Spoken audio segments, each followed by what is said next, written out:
ராதே கிருஷ்ணா. ஸ்ரீமன் நாராயணீயம் அப்படிங்கிற கிரந்தத்தினுடைய அர்த்தத்தை யதாசக்தி அனுபவிச்சுருக்கோம். இல்லை, முதல் தசகம் வந்து ஸ்வரூபத்தினுடைய பகவத் ஸ்வரூபத்தினுடைய மகாத்மியம், அந்த மகிமையை பற்றி வர்ணிச்சவர். பகவானுடைய ஸ்வரூபம் எப்படிப்பட்டது அப்படின்னு. இப்போ இரண்டாவது தசகத்தில் அர்ச்சாவதாரமாக இருக்கார் இல்லையா, அந்த ரூபம், அர்ச்சாவதார ரூபத்தினுடைய அழகு, அதையும் அதனுடைய இனிமை மாதுரியத்தையும் பக்தியினுடைய மகத்துவத்தையும் அவர் வந்து பட்டத்திரி இந்த தசகத்தில் அனுபவிக்கிறார். இரண்டாவது தசகம் முதல் ஸ்லோகம். சூரியஸ்பர்தி கிரீட்டமூர்த்வதிலக प्रोद्भासि फालान्तरं कारुण्याकुलनेत्रम् आर्द्रहसितोल्लासं सुनासापुटं गण्डोद्यन्मकराभकुण्डलयुगं कण्ठोज्ज्वलकौस्तुभं त्वद्रूपं वनमाल्यहारपटल ஸ்ரீவத்சதீப்ரம் பஜே. கேசாதிபாத வர்ணனை, கேசத்திலிருந்து ஆரம்பித்து வர்ணிக்கிறார். சூரிய ஸ்பர்தி கிரீட்டம், ஸ்பர்தினா போட்டி போடக்கூடியது, போட்டி சூரிய பிரகாசமான ஒரு கிரீட்டம் அணிஞ்சிருக்கார். ஏன்னா சர்வலோகேஸ்வரன், ராஜாதி ராஜன், ராஜன் அப்படின்னு தானே கூப்பிடுறோம். ரங்கராஜன், ஸ்ரீரங்கத்தில் பார்த்தா ரங்கராஜன், நாகப்பட்டினத்தில் பார்த்தா சௌரிராஜன், காஞ்சிபுரத்தில் தேவராஜன், கோவிந்தராஜன். ராஜாக்களுக்கெல்லாம் ராஜாவாக இருக்கிறதுனால அதற்கு தக்க ஒரு கிரீடம், சூரிய ஸ்பர்தி கிரீடத்தை தரிச்சுருக்காராம். ஊர்த்வ திலகம், ஊர்த்வம்னா மேல் நோக்கி. இந்த யோகிகளெல்லாம் ஊர்த்வரேதஸ் அப்படின்னு சொல்லுவான். ஊர்துவம்னா மேல் நோக்கி செல்கின்ற, அப்படி கோபி சந்தனம் பாகவதர்கள்லாம் போட்டு பார்த்தியா, அது மாதிரி மேல் நோக்கி இட்டுருக்கிற திலக்கம், ஊர்துவ திலக்கமும் புரோத்பாசி ஃபாலாந்தரம். இந்த பான்னு தமிழில் படிக்கிறது பான்னு இருக்கும், அது எஃப்னு போட்டுக்கணும். ஃபாலஹ அப்படின்னா நெற்றின்னு அர்த்தம். அந்த திலக்கத்தினால ஏற்கனவே அது பிரகாசிக்கிறது. அந்த திலக்கத்தினால புரோத்பாசி ஃபாலாந்தரம், இன்னும் கொஞ்சம் பிரகாசிக்கிறதான் ஊர்துவ திலக்கத்தினால, கோபி சந்தனத்தினால. குருவாயூரப்பனுடைய நெற்றி. காருண்யாகுல நேத்திரம், கருணை வழிகின்ற கண்கள், அருள் மழையை பொழிகின்ற அந்த காருண்யாகுல நேத்திரம். ஆர்திர ஹசிதோல்லாசம், ஹசனம், ஹசித்தம்னா புன்னகை, சிரிப்பில் நிறைய சிரிப்பு உண்டு, வறண்டு சிரிக்கணுமேனு சிரிக்கிறது. ஆனால் இவருடைய ஆர்திர கருணை நிரம்பி, ஈரம் நிரம்பிய, ரொம்ப கருணையோடு கூடிய இந்த உல்லாசமான ரொம்ப புன்னகை, நல்ல புன்னகை. ஹசிதோல்லாசம் சுநாசாபுட்டம், நாசா அப்படின்னாக்கா மூக்கு. பூனா பக்கத்தில் நாசிக்னு ஒரு இடம், ரொம்ப லக்ஷ்மணன் வந்து சூர்பனகையோட மூக்கை அறுத்த இடம், அதனாலவே அது நாசிக்னே பேர். இது சுனாசாபுடம், அழகான ஷண்பக மூக்கு போன்ற அழகான மூக்கு. கண்டோத்யன் மகராப குண்டல யுகம், மகர குண்டலங்கள் இரண்டும் கன்னத்தில், கபோலம், கண்ணாடி ஒத்த கபோலத்தில் ஆபன்னா பிரகாசிக்கிறது. கண்டோத்யன் மகராப குண்டல யுகம், அந்த இரண்டு குண்டலங்களும் கன்னத்தில் மகர குண்டலங்கள். பாண்டரங்கனுக்கும் மகர குண்டலம் தான், மகர குண்டலதாரி அப்படின்னு பாகவதாலாம் பாடுவார் இல்லையா. இந்த மகர குண்டலம் இரண்டும் கன்னத்தில் பிரகாசிக்கிறது குருவாயூரப்பனுடைய திருமேனியில். அது கண்டோஜ்வல, கண்டம்னா கன்னம், கண்டம்னா கழுத்து. கௌஸ்துப மணி வந்து கண்டோஜ்வல, ஜொலிக்கிறதான் கௌஸ்துப மணியானது கழுத்தில் ஜொலிக்கிறது. தொத்ரூபம் பேர்பட்ட உன்னுடைய திருமேனியானது வனமால்யஹார படல, வனமாலை அந்த 5 பூக்களை வச்சு வண்ணங்கள் கலந்த அந்த வனமாலை தான் ரொம்ப பிரீத்தி பகவானுக்கு. அதுபோக முத்து மாலை, மணிமாலை, நவரத்ன மாலை, புலிநகம் கோர்த்த செயின், இப்படி தொகுப்பாக இருக்கான். ஹாரங்கள் மாலைகள் தொகுத்து போடப்பட்டிருக்கு குருவாயூரப்பனுக்கு. ஒரு வனமாலையும் அணிந்து கொண்டிருக்கிறான். மார்பிள ஸ்ரீவத்சம் அப்படிங்கிற மருவானது திகழ்கிறது. இதனால் இப்படிப்பட்ட உன்னுடைய ரூபம், உன்னுடைய திருமேனி அழகை நான் பஜிக்கிறேன். சூரியனை ஒத்த கிரீடம், ஊர்துவ மேல் நோக்கிய கோபி சந்தனம், நெற்றியில் பிரகாசிக்க கருணை நிரம்பி வழிகின்ற கண்கள், அழகான புன்னகை மிளிர்கின்ற அந்த அதரம், மூக்கு, அழகான மூக்கு, கன்னங்களில் பிரகாசிக்கின்ற அந்த காதுகளில் பாடுகின்ற குண்டலங்கள், கண்ணாடியொத்த கன்னங்களில் பிரகாசிக்க ஒளி வீசுகிறது. கழுத்தில் கௌஸ்துபமானது மின்னுகிறது. அப்பேற்பட்ட வனமாலை மாலைகள் சூழ்ந்த உன்னுடைய அந்த திருமேனியை நான், ஸ்ரீவத்சத்தோடு கூடிய உன்னுடைய திருமேனியை நான் பஜிக்கிறேன். 2வது ஸ்லோகம். கேயூராங்கத கங்கணோத்தமமஹாம் ரத்னாங்குளீயாங்கித ஸ்ரீமத்பாஹுசதுஷ்கசங்கதகதாம் ஷங்காரி பங்கேருஹாம் காஞ்சித் காஞ்சன காஞ்சிலாஞ்சிதலசத் பீதாம்பராலம்பினீம் ஆலம்பே விமலாம்புஜத்யுதிபதாம் மூர்த்திம் தவார்த்திச்சிதம். இப்போ மார்பு வரை வர்ணிச்சார் முதல் ஸ்லோகத்தில்.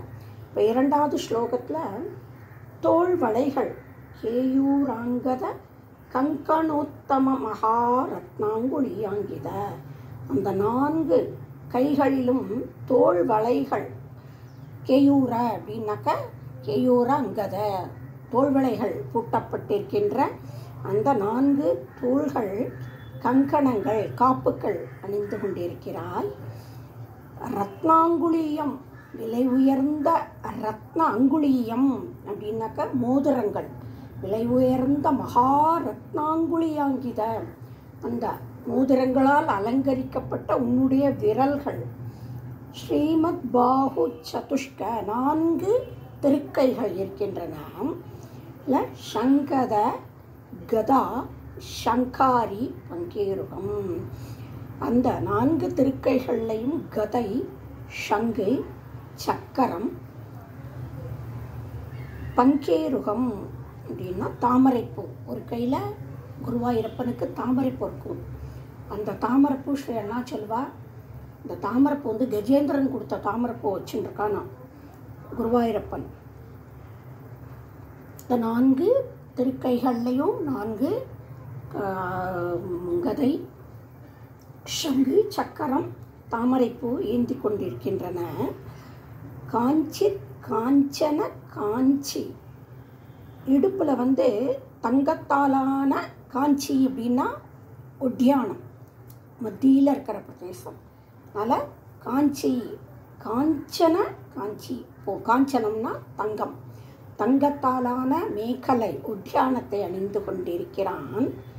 லசத் பீதாம்பராலம்பினாம், அந்த பீதாம்பரம், பீத அம்பரம், மஞ்சள், பீதா நிறம்னா மஞ்சள், மஞ்சள் பட்டாடை அணிந்து கொண்டு அந்த மின்னுகின்ற பிரகாசிக்கின்ற அதன் மேலே அந்த தங்க மேகலை ஒட்டியானத்தை அணிந்து கொண்டிருக்கிறான்.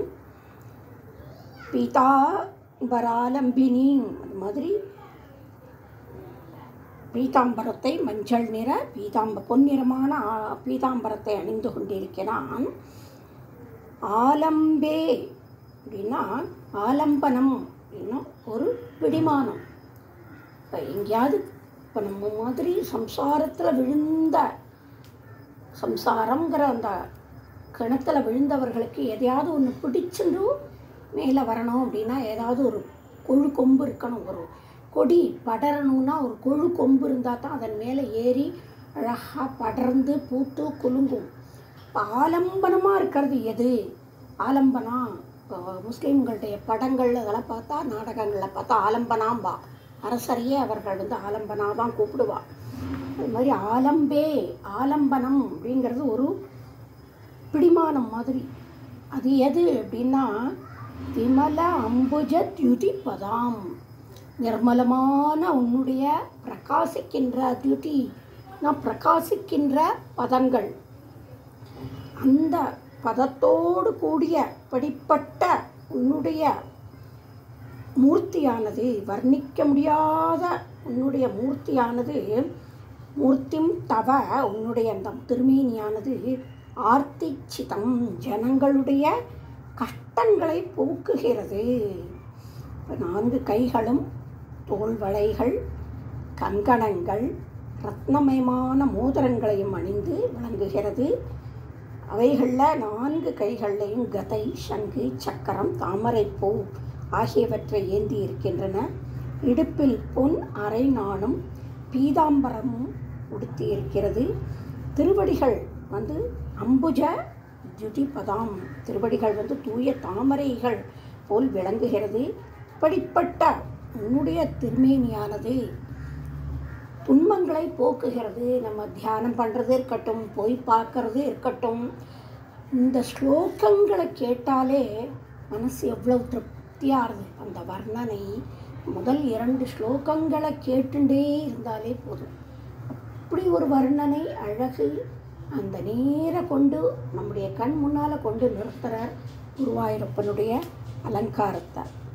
3வது ஸ்லோகம்.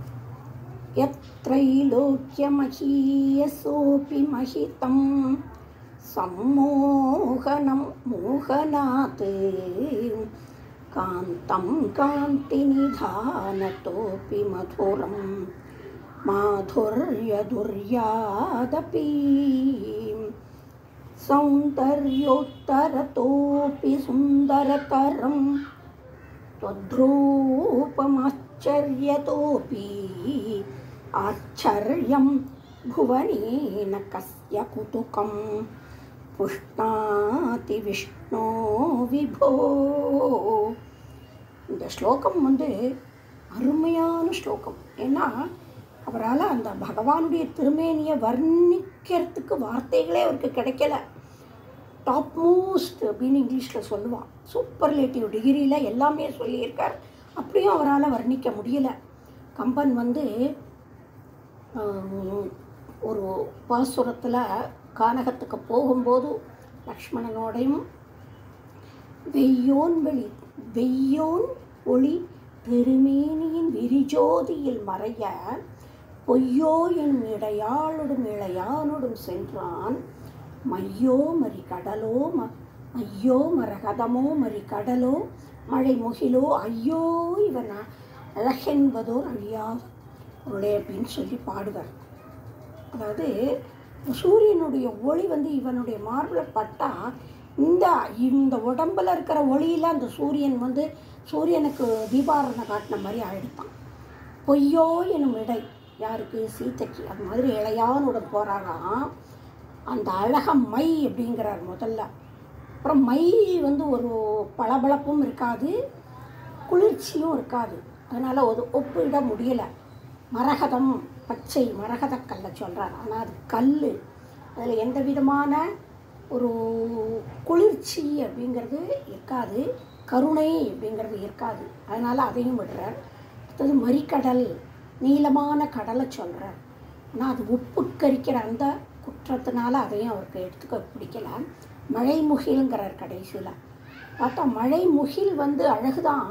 ஆனால் மழை பொழிஞ்சதுக்கப்புறம் அது வெள்ளையாக ஆகிடும். இன்னொன்று அது எப்போ நினைக்கிறதோ அப்போ தான் மழை பொழியும். அப்போது கடைசியில் ஐயோ இவன் அழகென்பது அப்படின்னு அவர் கம்பநாட்டாழ்வார் அது மாதிரி வர்ணிக்க முடியல. அது மாதிரி இவரும் திரைலோக்கிய மகீயசோபி மகிதம் மகத்து அப்படின்னு சொல்லுவோம். பெரிய உயர்ந்த மேன்மையான அவைகளுக்கெல்லாம் மகீயசோபி மூவுலகத்திலையும் போற்றப்படுகின்ற மேன்மையான பொருள்களுக்கெல்லாம் மேலானது மகீயசோபி மகிதம் சம்மோகனம் மோகனாத்து மோகிக்க செய்யறது மயக்கக்கூடியதுலெல்லாம் உயர்ந்தது. ஒரு அபங்கம் வரும், அந்த பீமா நதிக்கரைக்கு போயிடாதீங்கோ, அங்கே போய் பாண்டுறங்க ஒருத்தன் இடுப்பில் கையை வச்சுட்டு ஒரு சோரன் திருடன் நிற்கிறான், அங்கே போனால் உங்களால் திரும்பியே வர முடியாது, மயங்கிடுவேள். அது மாதிரி மோகனம் மோகனாதுமோ மோகிக்க செய்யக்கூடிய பொருள்களிலெல்லாம் உயர்ந்தது.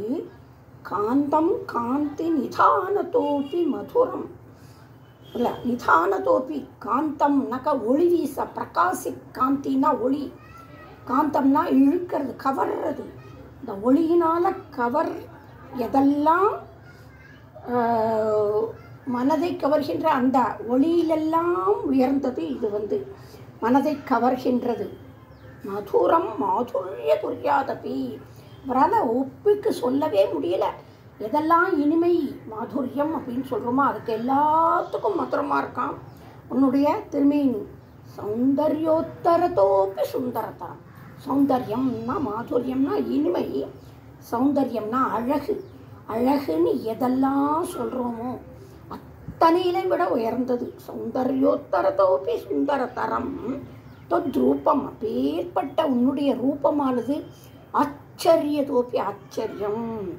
ஆச்சரிய வியப்பு, வியப்புக்கெல்லாம் வியப்பா நீ தோன்று.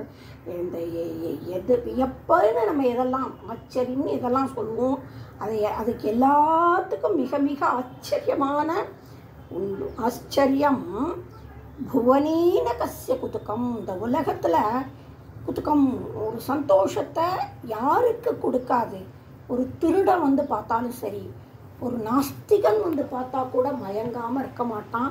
ஒரு மனசில் ஒரு க்ஷணம் இந்த சந்தோஷம் குதூகலம் அப்படிங்கிறத புஷ்டாதி அதை அதிகரிக்கக்கூடியதாக இருக்கிறது. யாருக்கு தான் அந்த மகிழ்ச்சியை வெறுக்காமல் இருக்கும்? அது ஹே விபோ எங்கும் பரவியுள்ளவனே, விபுரு நக விஷ்ணு வினாசா எல்லாவற்றிற்கும் உள்ளே இருப்பவன், விபுனா எல்லாவற்றிலும் பறந்து இருப்பவன்.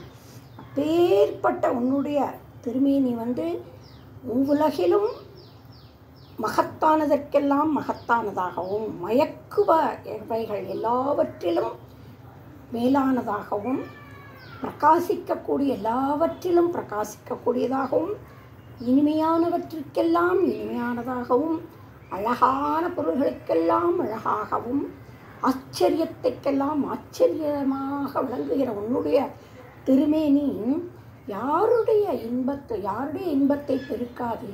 எப்பேற்பட்டவனானாலும் ஒரு முறை உன்னுடைய ரூபத்தை தரிசனம் செய்தால் அந்த உள்ளத்தில் மகிழ்ச்சியை பெருக்கும். 3வது ஸ்லோகத்தில் அப்படி அனுபவிக்கிறார். இது 4வது ஸ்லோகம்.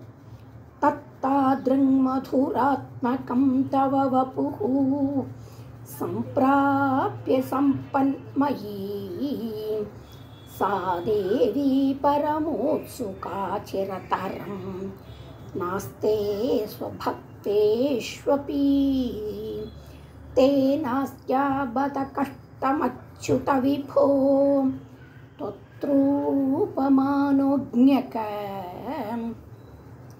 பிரேமஸ்தைர்யமயாத் அச்சாபலபலாத் சாபல்யவார்த்தாதபூத்.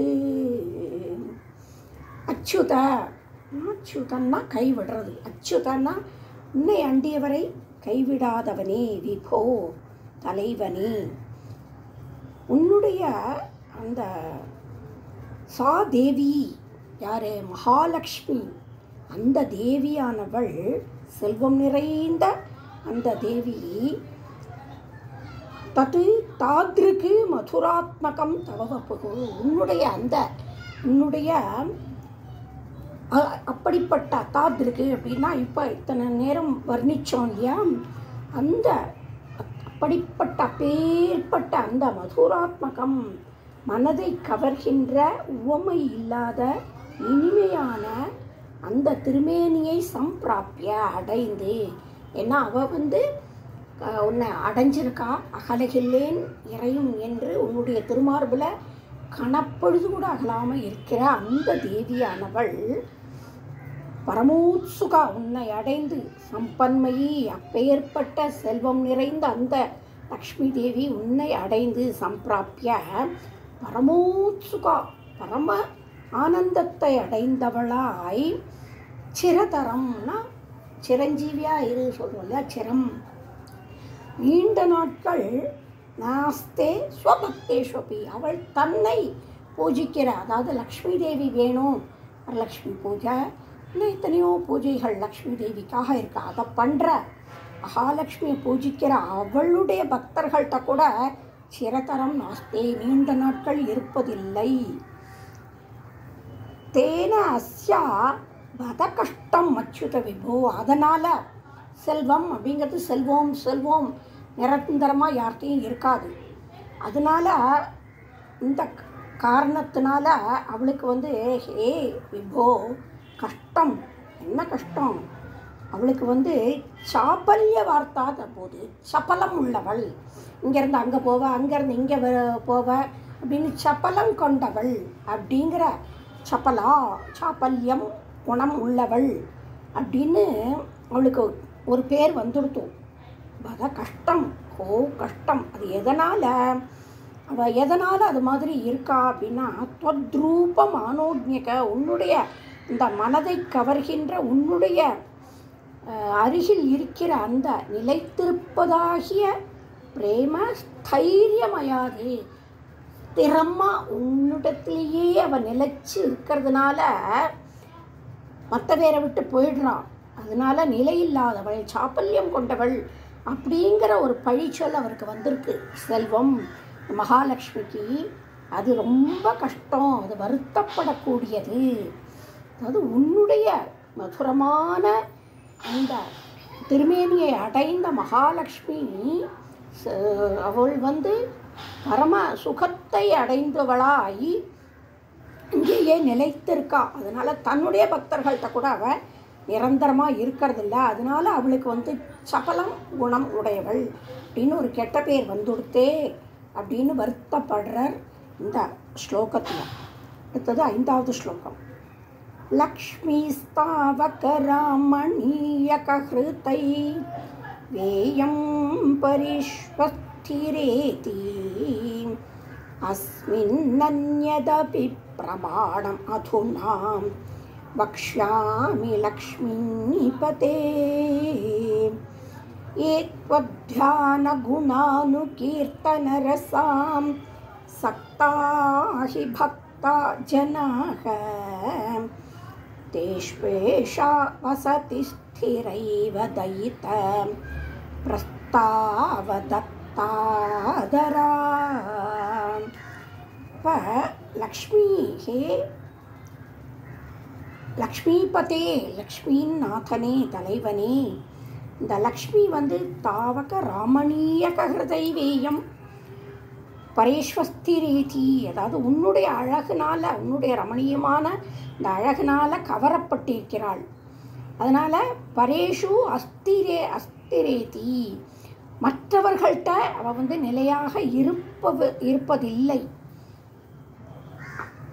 தூ அஸ்மின் அந்யதபி பிரமாணம் அதுனா வக்ஷ்யாமி. இதுக்கு இன்னொரு பிரமாணம், இதை நான் வாய் வார்த்தையாக சொல்லக்கூடாது, எல்லோருமே ஒரு ப்ரூஃப் சான்று அதோடு தான் நான் சொல்கிறேன். இப்போ அதுக்கு அஸ்மின் அந்யதபி பிரமாணம் இன்னொரு பிரமாணத்தையும் அதுனா வக்ஷ்யாமி நான் சொல்கிறேன். ஹே லக்ஷ்மிபதே, யார் ஏத்வத்யான குணானு கீர்த்தனரசா சப்தாகி பக்தா ஜனாக, யார் உன்னுடைய பக்தர்கள்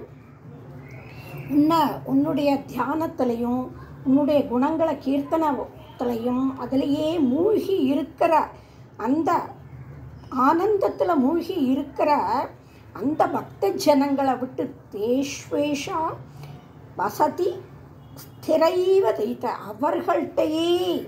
அவர்களிடமே இவள் ஸ்திரைவ தைத்த ஸ்திரமாக இருக்கா. இதுக்கு உதாரணம் சொல்லணும் அப்படின்னா, நலச்சக்கரவர்த்தி சூதாடி சொத்தெல்லாம் இருந்தால் அவனை விட்டு திருமகள் போயிட்டார், நியாயம்தான். அதே மாதிரி தர்மபுத்திரர் சூதாடி செல்வங்களையெல்லாம் இழந்தார். ஆனால் அம்பரீஷனை விட்டு அந்த மகாலட்சுமி பிரியவே இல்லையே. எதனால்?